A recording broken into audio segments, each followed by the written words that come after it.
ആറ്റുകാൽ ക്ഷേത്രത്തിൽ പൊങ്കാല ദിവസം പുരുഷന്മാർക്കുള്ള നിയന്ത്രണം ലിംഗവിവേചനം അല്ല എന്ന് കേന്ദ്ര സർക്കാർ. മതാചാരത്തിന്റെയും വിശ്വാസത്തിന്റെയും ഭാഗമായി ഈ വിലക്ക് ജുഡീഷ്യൽ പരിശോധനാ പരിധിക്ക് പുറത്തെന്നും കേന്ദ്രം. ശബരിമല യുവതീ പ്രവേശന കേസ് പരിഗണിക്കുന്ന ഭരണഘടനാ ബെഞ്ചിനെയാണ് കേന്ദ്രം ഇക്കാര്യം അറിയിച്ചത്. ചക്കുളത്തുകാവ് ഭഗവതി ക്ഷേത്രത്തിൽ നാരീപൂജ ദിവസം പുരുഷന്മാരെ പ്രവേശിപ്പിക്കാത്തതും ലിംഗവിവേചനമല്ല എന്ന് കേന്ദ്രം. ശബരിമല യുവതീ പ്രവേശന കേസ് പരിഗണിക്കുന്ന സുപ്രീംകോടതിയുടെ 9-അംഗ ഭരണഘടനാ ബെഞ്ചിന് മുൻപാകെ ഇന്നും വാദം കേൾക്കൽ തുടരും. വിശദാംശങ്ങളുമായി ബി ബാലഗോപാൽ ചേരുന്നു. Balagopal, good morning. ഇന്നും വാദം കേൾക്കൽ തുടരുകയാണ്. വളരെ സെൻസിറ്റീവായ കുറേ കാര്യങ്ങളിലൂടെയാണ് കടന്നു പോകുന്നത് എന്ന് വേണം പറയാനല്ലേ. അതുമായി ബന്ധപ്പെട്ടാണ് ഈ ആറ്റുകാൽ പൊങ്കാല ദിവസത്തെ കാര്യവും ചക്കുളത്തുകാവ് ദേവീക്ഷേത്രത്തിൽ നാരീപൂജയുടെ കാര്യവും ഒക്കെ പരാമർശമായി വരുന്നത്. വിശദാംശങ്ങൾ എന്തൊക്കെയാണ്? മോത്തി, ഈ ശബരിമല യുവതീ പ്രവേശന വിലക്കിനെ ന്യായീകരിച്ചുകൊണ്ട് കേന്ദ്രം സുപ്രീം കോടതിയിൽ എഴുതി നൽകിയിരിക്കുന്ന വാദത്തിലാണ് അതിസുപ്രധാനമായി ഇക്കാര്യം വ്യക്തമാക്കിയിരിക്കുന്നത്. കേരളത്തിലെ ഈ ചില ക്ഷേത്രങ്ങളിൽ, അതായത് പ്രധാനപ്പെട്ട 3 ക്ഷേത്രങ്ങളിലുള്ള ആചാരങ്ങൾ സംബന്ധിച്ചുള്ള കാര്യങ്ങളാണ് ഈ സോളിസിറ്റർ ജനറൽ തുഷാർ മേത്ത കോടതിയെ അറിയിച്ചിരിക്കുന്നത്. അദ്ദേഹം ഇന്ന് ഇക്കാര്യം കോടതിയിൽ ഈ വളരെ വിസ്താരപൂർവ്വം തന്നെ ഇക്കാര്യങ്ങൾ വിശദീകരിക്കുമെന്നാണ് സർക്കാർ വൃത്തങ്ങൾ വ്യക്തമാക്കുകയും ചെയ്തിരിക്കുന്നത്.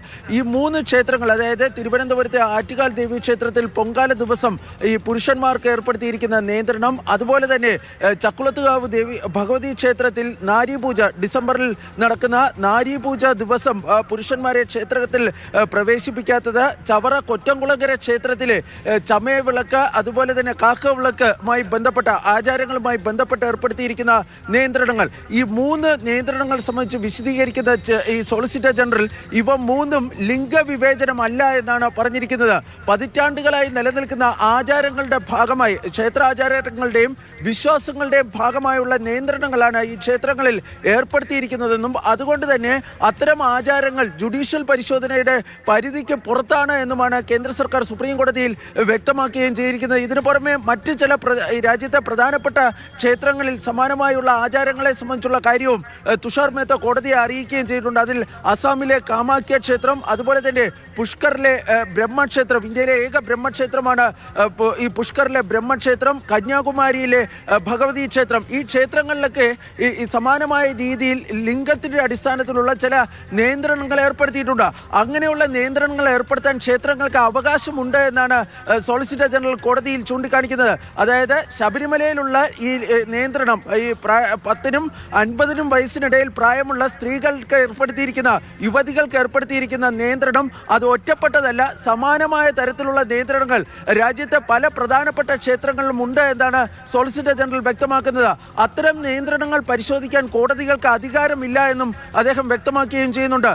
ഇന്നലെ സോളിസിറ്റർ ജനറൽ കോടതിയിൽ ചൂണ്ടിക്കാണിച്ചിരുന്നത് 2018 യുവതീ പ്രവേശന വിധി അത് തെറ്റാണ്, അത് പുനഃപരിശോധിക്കേണ്ടതാണ് എന്നൊരാവശ്യം അദ്ദേഹം ഉന്നയിച്ചിരുന്നു. ഇന്ന് അതിശക്തമായ വാദം അക്കാര്യത്തിൽ സോളിസിറ്റർ ജനറൽ കോടതിയിൽ ഉന്നയിക്കുന്നതായിരിക്കും. പ്രധാനമായും സുപ്രീം കോടതി മുന്നോട്ട് വച്ചിരിക്കുന്ന 7 പ്രധാനപ്പെട്ട ചോദ്യങ്ങൾക്ക് ഉത്തരം നൽകുമ്പോൾ ഈ 7 ചോദ്യങ്ങളിലും ശബരിമലയെ എങ്ങനെ ബാധിക്കും എന്നതിനെ സംബന്ധിച്ചുള്ള കാര്യത്തിലായിരിക്കും അദ്ദേഹം തന്റെ വാദം ഊന്നുക എന്നാണ് ലഭിക്കുന്ന വിവരം. അതിൽ ഇത്തരം കാര്യങ്ങളിൽ, അതായത് ആചാരപരമായ കാര്യങ്ങളിൽ കോടതികളുടെ ഇടപെടൽ പാടില്ല, ഈ ക്ഷേത്രവുമായി ബന്ധപ്പെടാത്തവർക്ക് അല്ലെങ്കിൽ അതിൽ നേരിട്ട് ബന്ധമില്ലാത്തവർക്ക് അവിടുത്തെ ആചാരങ്ങൾ ചോദ്യം ചെയ്യാനുള്ള അവകാശമില്ല.